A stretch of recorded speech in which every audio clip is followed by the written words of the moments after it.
welcome to the channel. It's Wicked. We have a new update, and 4 of the units are now able to be awakened. To unlock the awakened units, go to Conflux Pane, the Conflux Plane store. These 3 you can buy currently, but if you do go over 2 units, the Black Knight is also fully awakened. We don't have the resources available to awaken it yet. We do have missions though.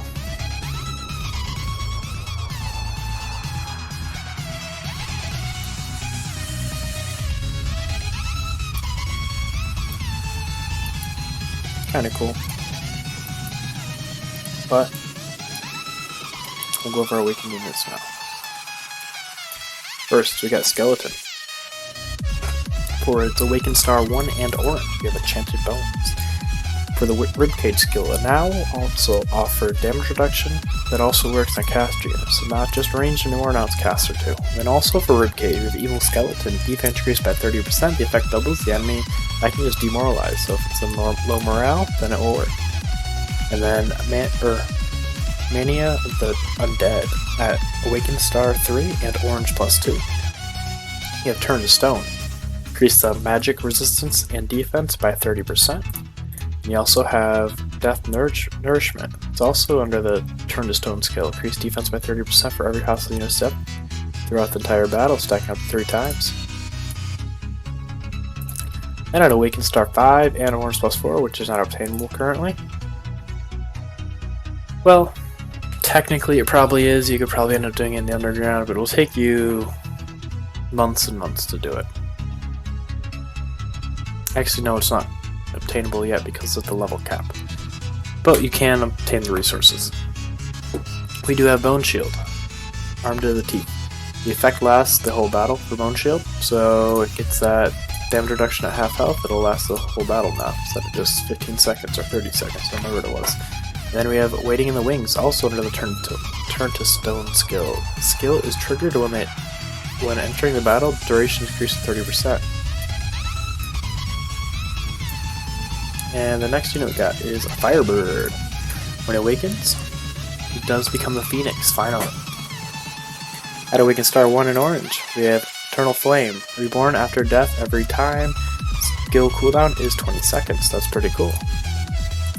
Then you have Endless Storm. Resurrection. After resurrecting, deal damage equal to 8% of the max health of all hostile units and burn those for 15 seconds. That's pretty cool too.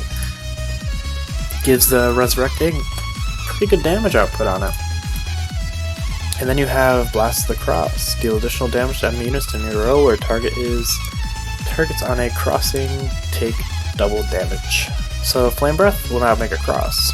And when they are in the middle of the cross, they take both lane damage. Then they do take extra damage. And Flame Breath is one of its stronger skills, so keep that into account. And then you also have Lava Breath, which also works on Flame Breath. Damage increased to 200%. Doubles damage, awesome. Awakened Star 5 and Orange +4. We have Endless Rage. Fire Boost, additional 30% unit damage. Which is, I believe that's a skill that increases its crit currently, and it makes it immune to fire. Then you have Flame Intensifies, and under Fire Boost, grants guaranteed to cause a crit on burn targets. When you mix this in with Endless Storm, which causes them to burn, that's pretty awesome. Guaranteed to crit, he already has a crit buff. And the next unit we got is Black Knight. Well, I don't know if it's going to show out anymore. We'll get off mission. Whatever. Black Knight. There we go. Awakening Star 1 and Orange. Spread of Darkness. The targets increase to 2 hostile units within a large range. Kinda cool. It's Critical Strike. That hits 2 hostile units. That's a lot of damage increase right there. And then we have Critical Strike. Damage dealt increased by 50%. The duration extends to 20 seconds if in low morale. What is increased Critical Strike? Low morale goes to 20 seconds. So if it's in low morale, it goes to 20 seconds. And it's going to hit 2 targets. That's pretty awesome. And at Awakening Star 3 and Orange plus 2, we have Harvest Life. It goes to Death Charge. Restore HP by 30% of max HP and become immune to spell and for 7 seconds when killing the target unit. Then Ghostly Shield. Under Death Charge. Restores 80% unit's damage reduction and becomes immune to spell damage for 7 seconds when killing the target unit. And then at Awaken Star 5 and Orange plus 4, we have Pure Absolute. Terrifying Suppression is the skill, and if the target unit is in low morale, crit damage increases by 50%. Pretty cool. Well, 50% damage crit. Which you mix that in with the hero Lord Heart. This could be hitting absolutely insane with his ult that hits 2 targets now. Then you have Bloody Crackdown, Terrifying Suppression. If the target is in low morale, a 20% extra life drain is given. So, that finally makes it so. Black Knight deals even more damage. Pretty cool. Little more debuff on his skills, if they're already debuffed. With running Lord Heart, you're going to be hitting Critical Strike a lot, so they're already going to be debuffed. And it will increase his damage and make him able to lifesteal by 20% on a low morale target, which he does deal low morale, so that's pretty awesome. And then the last unit is Pikeman. His Awakening skills: Awakening Star 1 and Orange. We have Spear Ray Sweep. Target change to larger enemy units. So he will hit the larger enemy units, which he does do increase crit to those units. He has a higher crit chance actually, but pretty cool. Then you have Spear Ray. Spear Array Suppress Attack. Damage increased to 150% and stun effects increased to 4.5 seconds. That's awesome. Longer crit or longer stun and deals more damage. Awakening Star 3 and Orange plus 2, we have Dense Array. Under Leadership skill, when in combat with high morale, increase units damage reduction by 30%, lasts for 10 seconds. Pretty cool. Less damage he takes. Makes him almost like an off tank. He's not quite there yet, but he's getting there with all these buffs.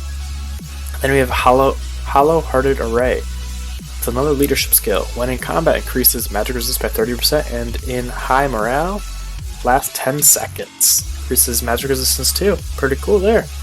And finally at Awakening Star 5 and Orange plus 4, they have Infiltration Strategy under the Dragon Slayer, which is the skill that does increase his damage, or his crit to 1-man units and 4-man units. Applies deterrence. On the target, deterrence decrease target's critical hit by 300. Reduces their critical hit chance. Pretty cool.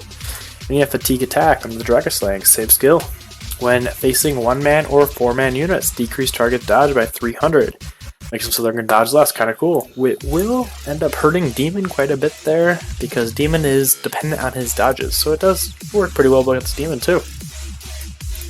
Well, there you guys have it. That is all the Awakening skills that we currently have. We have 4 units that can get awakened, 3 of them can be attainable currently, and I hope you guys have a good rest of your day. See ya!